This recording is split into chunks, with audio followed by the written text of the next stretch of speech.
une question que je me pose toujours, c'est comment est-ce que je fais pour être toujours autant bordélique. Je sais pas comment c'est chez vous, mais chez moi c'est toujours un peu le bazar entre l'ordinateur, les téléphones, un peu de tous les côtés. Ça c'est ma fiche pour la vidéo de tout de suite, donc je vais vous parler. Et ben il y a toujours un peu de bordel. On va se parler de ça aujourd'hui, regardez là, on va se parler du S20, du S20 Plus, le S20 Ultra, j'en ai déjà parlé. Je vais vous parler également sur Instagram de lui là, le disque dur avec le capteur d'empreinte digitale. C'est le SSD, c'est le T7 Touch. Et ça j'en ai déjà parlé l'autre jour, c'est le A71. Mais aujourd'hui, je vous réserve un truc très exceptionnel, c'est ça. Est-ce que vous savez ce que c'est que ça? Ça, c'est la bande d'arcade Monsieur Greux. Et ça envoie du bois, c'est énorme. Alors je vous montrerai lors du studio tour, je vous montre très rapidement. C'est une boîte française qui m'a fait ça, qui s'appelle Flex Arcade. Ils font des bandes complètement personnalisées, si ça vous intéresse. Je vous mettrai un lien dans la description. Ce qu'ils font, c'est complètement oufissime. Alors ici, c'est un petit peu mégalomane avec des photos de Monsieur Greux partout. Mais la créa, elle est assez rigolote. Et dans le studio, c'est vachement cool. Vous voyez, c'est rétro-éclairé. Et même de l'autre côté, vous avez du Monsieur Greux. Il y a 8000 jeux. Et je peux venir choisir par console. Donc les Atari, je vais me retrouver avec de la Game Gear, j'ai de la Game Boy, Game Boy Advance, Game Boy Color, Sega Master System, j'ai de la Mega Drive, j'ai Nintendo 64. Enfin, le truc est oufissime. J'ai la bonne vieille Nintendo, j'ai même du Doom, j'ai de la PlayStation, la Super Nintendo.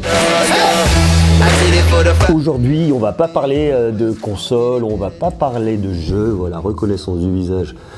On essaie de faire les choses bien. Aujourd'hui, on va se parler d'un truc assez cool, c'est la différence qu'on va avoir entre deux smartphones, parce qu'ils se ressemblent énormément. C'est le Galaxy S20 et le Galaxy S20 Plus. Les deux produits sont vraiment très similaires. On va avoir surtout 6 points de différence, 6 points qui vont vous permettre de faire votre choix et pour vous aider un petit peu à démêler tout ça, j'ai fait mon travail, tout est là-dessus. Alors voilà, je vous laisse ça, faites un arrêt sur image, tac, vous pouvez lire, bon courage. Sauf si vous êtes égyptologue et que vous savez lire les hiéroglyphes. Dans le cas contraire, je vous invite à regarder cette vidéo jusqu'au bout.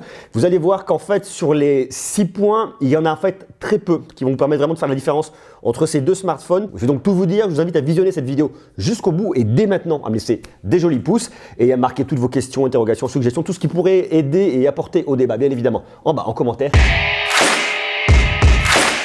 On a donc 6 points de différence. 6 points qui vont vraiment être importants pour savoir quel smartphone choisir entre le S20 et le S20 Plus. Le premier point, c'est bien évidemment le format. Parce que oui, entre le S20 et le S20 Plus, vous avez une différence de format. On a donc un modèle qui est plus grand, qui prendra un peu plus de place, tandis que le S20 est un modèle légèrement plus petit. Bon, il n'y a pas grand chose, il y a une petite différence, vous le voyez là. Je peux le poser l'un sur l'autre pour que vous puissiez réellement vous rendre compte. La différence, elle n'est pas extraordinaire, mais elle existe quand même. Donc ça dépend effectivement de la taille de vos mains. Pour moi, le S20, il fonctionne. Il va être un peu plus grand dans votre poche, il prendra un peu plus de place, mais il fera l'affaire. Si par contre, vous avez des petites mains, que vous avez des petites poches, vous avez un petit sac à main, que vous voulez pas vous embêter, le S20, c'est un très bon format. Alors après, il y a aussi une différence en termes de couleur. Sur le S20, je vais retrouver un modèle gris, je vais retrouver un modèle bleu ciel et je vais retrouver un modèle rose. Ici, j'aurai pas de modèle noir. Le modèle noir, je vais l'avoir sur le S20 Plus. Je vais donc avoir le gris que je peux retrouver des deux côtés, le noir qui sera une exclusivité S20 Plus. J'ai trouvé le bleu ciel. Le rose, par contre, c'est une exclusivité S20. On peut donc utiliser le S20 beaucoup plus facilement à une main pour venir manier, tourner un peu de tous les côtés sans prendre de risques. Par rapport au S20 Plus qui sera un peu plus grand, qui se fait, il est quand même maniable. Mais bon, c'est pas tout à fait le même format, ça se fait, on prend un peu plus de risques. Le deuxième point qui fait la différence est un peu lié au format, mais pas complètement, c'est la taille de l'écran. On a exactement le même écran, mais ça va juste être la taille qui va ici changer. Dans tous les cas, vous avez un écran Infinity O. Dans tous les cas, c'est du Dynamic AMOLED. Dans tous les cas, vous avez un Corning Gorilla Glass 6. Dans tous les cas, vous avez un écran avec un taux de rafraîchissement de 120 Hz. Dans tous les cas, vous avez une résolution de 2300 par 1440 pixels. Ça c'est vrai, pas vrai, parce que si vous êtes sur du 120 Hz, ce qui est mon cas ici, et que vous voulez passer ensuite en résolution maximale en 3200 par 1440, eh bien c'est pas possible. Vous serez uniquement en Full HD+, si vous venez le sélectionner, vous retrouver sur du 60 Hz. Vous n'allez pas pouvoir avoir le WQHD+, et le 120 Hz en même temps. Ça, c'est à vous de voir. Maintenant, si on doit choisir entre les deux, moi ce que je vous conseille quand même, c'est de rester sur le FHD+. Vous n'allez pas avoir une très grosse différence entre le FHD+, et le WQHD+, mais par contre le 120 Hz va quand même venir vachement apporter, puis c'est surtout un des gros points qu'on va retrouver sur tous les smartphones haut de gamme en 2020. Donc en fait, vous êtes en 2400 par 1080. Vous êtes dans les deux cas sur un ratio 20/9. Vous avez dans les deux cas une luminosité qui est au top, des couleurs qui sont magnifiques, des contrastes infinis, et des noirs top. Mais la différence que vous allez avoir, c'est que sur le S20, vous allez avoir un écran de 6,2 pouces, tandis que sur le S20 Plus, vous avez un écran de 6,7 pouces. Oh yeah! Alors maintenant que la différence est suffisamment significative entre ces deux formats 6,2 et 6,7 pouces pour que ce soit une vraie décision d'achat et que ça vous oriente vraiment sur un modèle plutôt que sur l'autre, c'est pas hyper évident parce qu'en fait si vous voulez, ça se tient vraiment à pas grand chose. Les deux smartphones se ressemblent énormément et pour cause, vous avez le même écran, tout est quasiment pareil, donc forcément vous n'allez pas vraiment voir la différence. 6,2, 6,7. Il y a une différence, elle est là, elle existe. C'est pour ça que je vous dis que le format rejoint l'écran. Parce que c'est pas la qualité de la dalle qui va être différente. On a exactement la même dalle, calibrée de la même manière. Sur le S20, la densité pixels sera un peu plus élevée, mais sinon, voilà, pour vous, ça changera absolument rien. La question continue donc à se poser sur le format et pas réellement sur l'écran. On peut donc dès maintenant se dire que le deuxième point, à savoir l'écran, on s'en fout et on renforce ici le point du format. Un autre point de différence que vous allez avoir, ça va être la batterie. Attention, je vous parle bien ici de batterie, mais pas d'autonomie. Pourquoi? Parce que sur le S20, vous avez une batterie de 4000 mAh. J'ai l'impression d'être prof à la fac quand je fais ça. Tandis que sur le S20 Plus, vous avez une batterie de 4500 mAh. Ici par contre vous avez un écran qui est plus petit une fois de plus et ici vous avez un écran qui est plus grand donc il va potentiellement consommer davantage. On m'avait fait la réflexion lorsque j'avais parlé du Samsung Galaxy S20 Ultra, que j'avais publié le test et je vous donnais 2 jours d'autonomie. On m'avait dit ok, comment toi tu peux trouver 2 jours d'autonomie alors que beaucoup de tests font état d'un jour d'autonomie. C'est qu'en fait ça dépend effectivement de votre utilisation. On peut arriver à 2 jours. Je ne dis pas que vous allez vous arriver à 2 jours parce que ça dépend une fois de plus de votre utilisation et c'est toujours très délicat. Il y a effectivement des médias qui vont faire des tests avec différents logiciels, avec différents protocoles. Mais moi je parle du principe des usages. Je parle du principe que vous allez utiliser dans un cas, dans un autre cas, et ça dépend bien évidemment de comment vous allez l'utiliser, quelles sont les applications que vous allez utiliser, et à quel moment. Vous n'allez pas utiliser votre smartphone de la même manière. Le week-end, vous allez être probablement plus dessus que la journée, vous êtes au travail, à la fac, au bureau, que vous bossez, vous allez donc être probablement moins sur votre smartphone. Donc pour moi, sur ce smartphone, on peut arriver à 2 jours. Fin de deuxième journée, votre smartphone ne va pas être extrêmement gaillard, c'est pas là où vous allez faire le plus de choses, mais vous pouvez y arriver. Si par contre vous l'utilisez de façon, je dirais, un peu plus intensive, une journée, vous les avez sans aucun problème. Et ça me paraît être la moindre des choses et relativement normale pour des smartphones très haut de gamme. Maintenant, la différence d'autonomie entre le S20 et le S20 Plus, vu qu'on a 500 mAh de différence, on a aussi un écran un peu plus petit, un écran un peu plus grand. Pour moi, ça se joue dans un mouchoir de poche et je vois pas réellement de différence entre le S20 et le S20 Plus. Donc, le deuxième point pour moi qui est lié à la batterie, il n'est pas non plus extrêmement important. Donc pour l'instant, on reste juste sur le point du format qui est pour moi un des points décisifs. On continue sur la partie photo, parce que oui, il y a une différence sur la partie photo. Alors il y a une différence, mais dans les faits, il n'y a pas réellement de différence. Je vous explique. Dans les deux cas, les choses se présentent de la manière suivante. Vous avez ici votre capteur principal qui est un grand angle de 12 mégapixels qui ouvre à f1.8. Ça, c'est pareil dans les deux cas. Ici, vous avez votre ultra grand angle. C'est également un 12 mégapixels, sauf que lui, il va ouvrir à f2.2. Vous allez avoir ici, en dessous, un capteur de 64 mégapixels qui lui va ouvrir à f2.0. Vous avez de la stabilisation optique sur le capteur principal. Vous avez de la stabilisation optique, bien évidemment, sur le téléobjectif. Sur l'ultra grand angle, vous n'en avez pas. Ici, c'est le grand angle et ici, c'est le téléobjectif. Là, je ne sais pas pourquoi je vous ai dessiné ça. Il n'y a absolument rien. C'est moi qui délire. Vous avez ici un petit flash LED. Mais il y a une différence et je ne sais pas si vous la voyez, si elle vous saute aux yeux. Vous avez un capteur de plus sur le S20 Plus.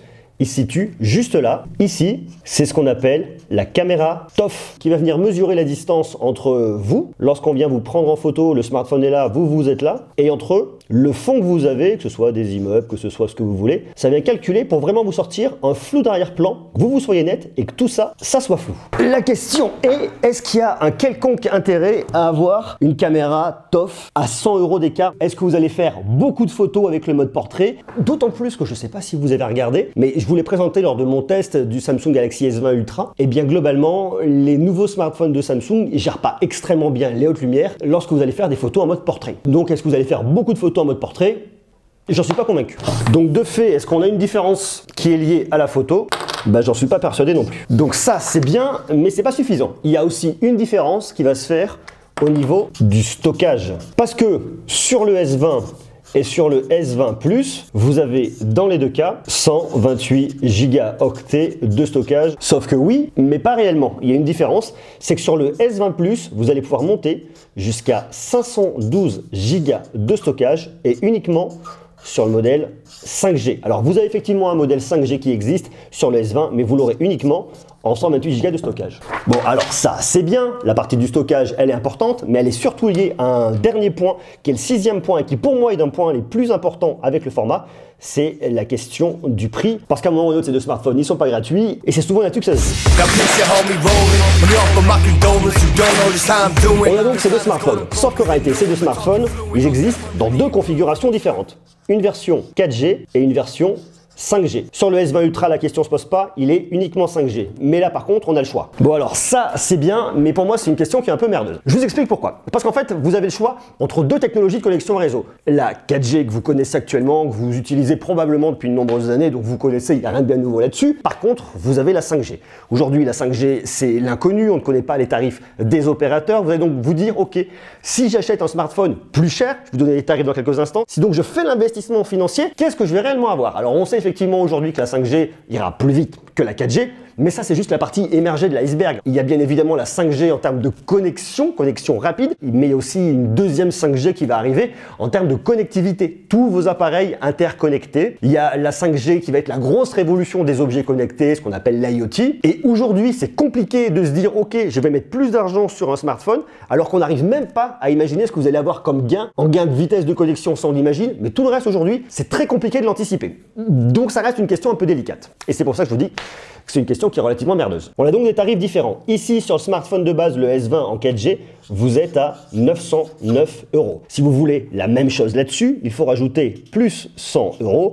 Vous voyez le calcul, c'est très simple, vous passez à 1009 €. Si maintenant, vous voulez le S20 en version 5G, que vous voyez l'intérêt de la 5G, que vous voulez vraiment vous projeter dans les années à venir parce que c'est un smartphone que vous allez garder longtemps, eh bien vous allez rajouter 100 € de plus ici, c'est-à-dire que c'est un smartphone que vous allez payer 1009 € exactement au même tarif que vous allez acheter le S20 Plus en 4G. Donc vous voyez, on a la diagonale des prix à prendre en considération entre le S20 Plus 4G ou le S20 5G. D'où le fait de réfléchir à tout ça et on y revient dans quelques instants. Tandis que si vous voulez le S20 Plus 5G, et c'est là que ça devient intéressant, vous avez soit la version en 128 Go de stockage, soit la version en 512 Go de stockage. Si vous voulez la version 128 Go de stockage, ça vous coûtera 1109 € parce que oui, une fois de plus, on passe les plus 100 €. Je ne sais pas pourquoi ils ont décidé ça chez Samsung. Et par contre, si vous voulez la version 5G, ici, c'est pas plus 100 €, c'est plus 150 €. Allez savoir pourquoi. Vous êtes donc à 1259 €. Je dis bien plus 150 par rapport à la version 128 Go de stockage. Par contre, si vous voulez vraiment la différence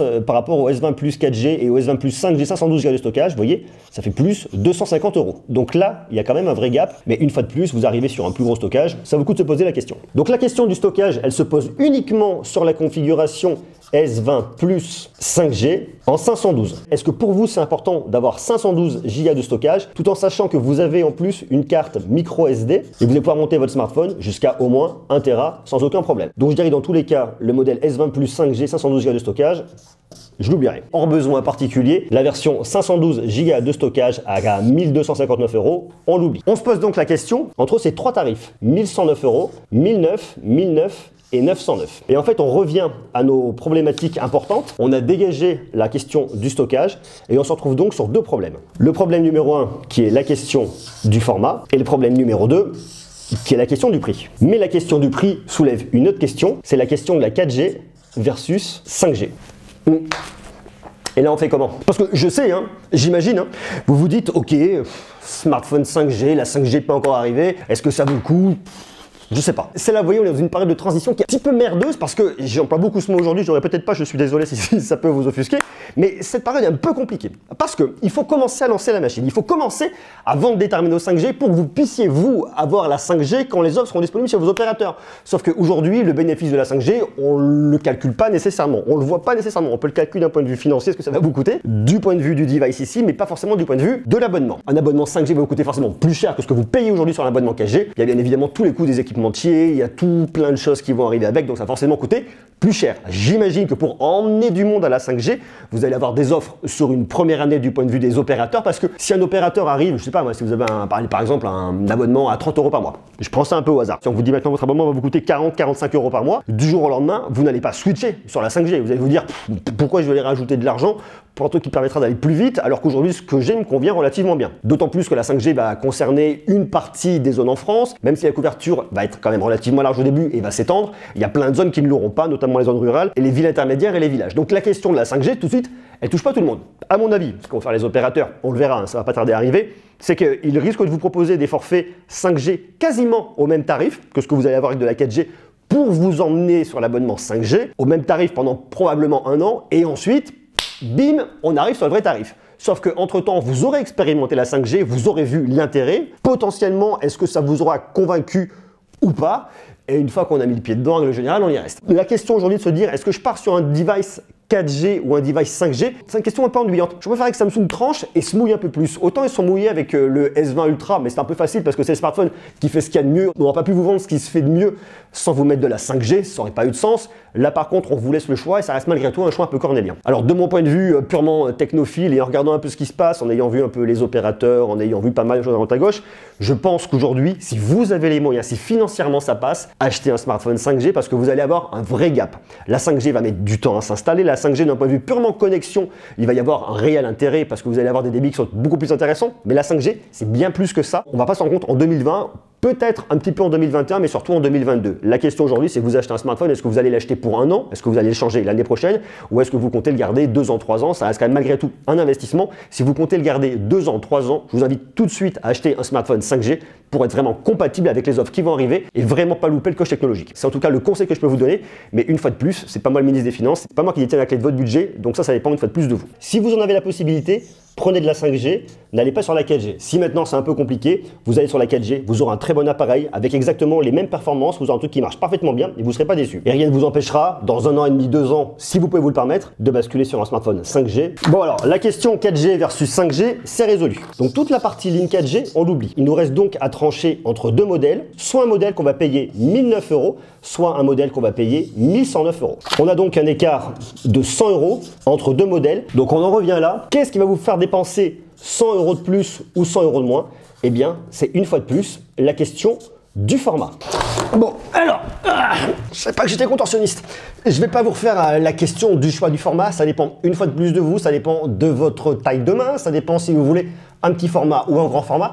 Mais pour moi, la vraie grosse différence, elle va se faire là-dessus sur notre tranchée, c'est en termes d'expérience multimédia. Et putain, il faut se relever. Puisque je sais que d'un point de vue purement qualitatif, j'ai vraiment tout ça sur les 2 modèles. C'est mon bloc commun. Dans les 2 cas, ça marche. Maintenant, je dois vraiment faire mon choix entre 6,2 et 6,7 pouces. Ici, c'est clairement pas du tout une question à se poser entre d'un côté les hommes et d'un côté les femmes. Parce que ça dépend pas du tout de ça. Ça dépend réellement, je dirais, de la taille de vos mains. Si vous avez des grandes mains ou des petites mains, oui, ça je sais, c'est une main. Vous voyez, je dessine extrêmement mal. Ça va surtout dépendre de la question de vos usages. Une fois de plus, alors si on prend un smartphone très haut de gamme, c'est qu'on va avoir des usages variés. Vous allez avoir des usages en termes de multimédia. YouTube, ça va être Netflix, ça va être tout ce que vous voulez, donc du visionnage vidéo. Ça va être aussi le jeu vidéo. Ça va être en plus, je dirais, le confort de visionnage. Ça dépend de votre vision. Est-ce que vous êtes plus à l'aise avec un écran de 6,7 pouces qu'avec un écran de 6,2 pouces? Donc la question du confort de visionnage, elle est aussi liée à la question de vos yeux. Est-ce que vous avez des pathologies, choses comme ça, ci et ça? J'ai vraiment l'impression d'être professeur quand je fais ça, c'est incroyable. Bien évidemment, dans le multimédia, j'ai oublié toutes les questions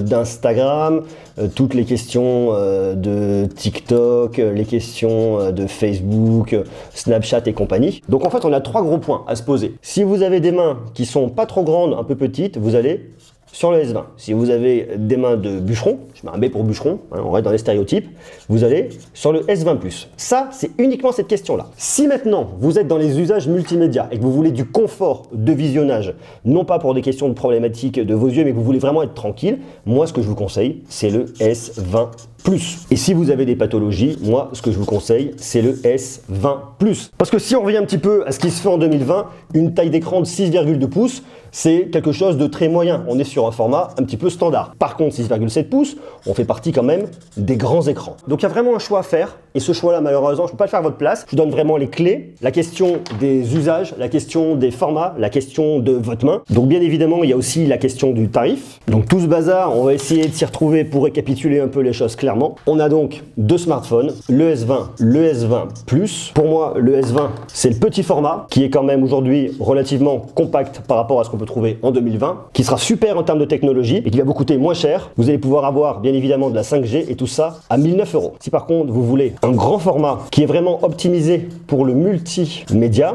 qui est vraiment un des usages les plus importants aujourd'hui en 2020, eh bien vous allez sur le Galaxy S20 Plus en 5G qui vous coûtera 1109 €. Donc pour un écart 200 €, vous faites le choix entre d'un côté du multimédia et de l'autre côté un format compact. La réalité, elle est là-dessus et le choix, il se fait là-dessus. Merci Monsieur Greux. Bon, alors bien évidemment tout ça c'est pour vous faire un comparatif. Maintenant, on va passer à autre chose. Là oui forcément, là maintenant que je vous ai aidé à choisir entre ces deux smartphones, vous dire lequel est le plus intéressant entre le S20 et le S20 Plus, je les ai quand même testés et il faut que je donne mon retour pour vous dire ces smartphones, est-ce qu'ils sont intéressants ou pas. Je vais faire extrêmement rapidement parce que c'est déjà très long, pour vous donner les points très importants de ce smartphone et vous dire réellement ce que j'aime dessus. Au-delà du côté spec, ce smartphone il a un écran qui est vraiment incroyable pour le côté multimédia, pour tout ce que vous voulez. La qualité est vraiment super top. L'audio est aussi très cool avec deux haut-parleurs ici et haut-parleurs là. Il y a un côté très immersif lorsque vous allez écouter. En plus, c'est très fort, vous avez beaucoup de sons. Donc pour l'aspect purement multimédia, c'est vraiment génial. En termes de performance, Exynos 990 marche extrêmement bien, couplé à 8 Go de RAM ou 12 Go de RAM sur le modèle 5G. Le seul truc que je vais remarquer, c'est un tout petit peu de chauffe ici dans la partie centrale lorsqu'on l'utilise vraiment. On a un capteur d'empreinte digitale qui est extrêmement réactif et qui déverrouille très rapidement. Tout ça tourne sur One UI 2 qui marche merveilleusement bien. Tout est très bien compartimenté, c'est clair, on peut régler plein de choses. Pour moi, la surcouche est vraiment cool et vous tournez bien évidemment sur une base d'Android 10. Je vous montre quelques photos du Galaxy S20 qui sont prises aux États-Unis, à New York. Là, on doit être du côté de Harlem. Je les trouve vraiment bien. Capteur principal, ça marche extrêmement bien. L'ultra grand angle est un peu moins précis, on capte moins de lumière, mais ça fait son effet lorsque vous avez beaucoup de lumière extérieure, sinon c'est à oublier. Lorsqu'on s'approche, comme je vous le dis avec le zoom x3, ça marche. Dès que vous vous rapprochez beaucoup trop, tout de suite on perd en qualité et dès que vous arrivez sur le zoom x30, on va pas se mentir, c'est dégoûtant. Ça, c'est toutes les choses que j'ai fait avec le mode single take. Je me suis filmé en vidéo, vous voyez, ça me sort pas mal de choses. Différentes photos en noir et blanc, différents rendus avec différentes colorimétries. Bon, voilà, ça fait le taf. Là, c'est le mode portrait. Alors, le mode portrait avec le S20, il est pas mal, mais il n'est pas complètement ouf. Vous voyez, au niveau des cheveux, il a un petit peu de mal ici à détourer par rapport au fond. Et la nuit, par contre, ça marche extrêmement bien. Il y a une belle préservation des couleurs, des détails. On a des choses qui sont vraiment beaux. Regardez l'arrière, là, on voit bien tous les détails. C'est pas cramé. On a bien le visage des gens devant. On voit bien tous les côtés pour voir qu'on a du mouvement. Moi, je trouve ça vraiment bien.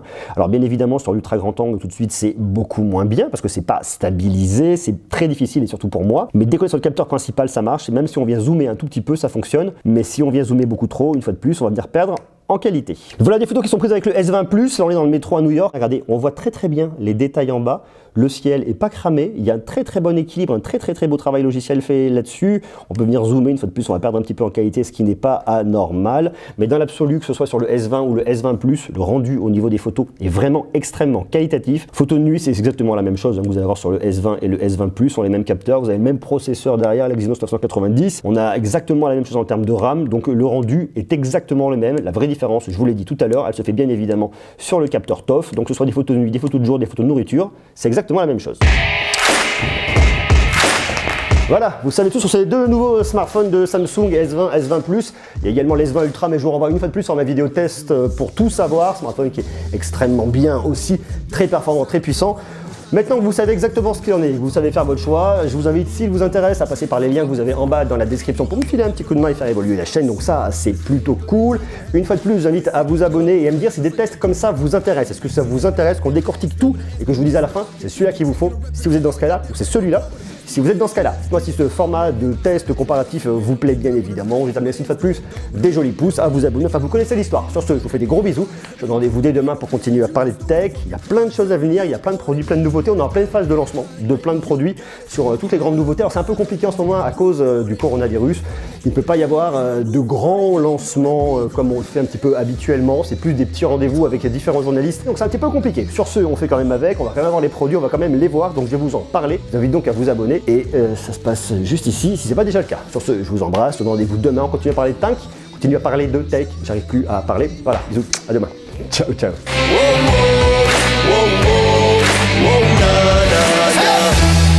For the 530, did it for the West Coast, did it better than most, did it with a little soul, couldn't do it alone, so I did it for the squad, now we doing the toes. You know I did it for Detroit, that's why they see me hustle hard, I got the drive.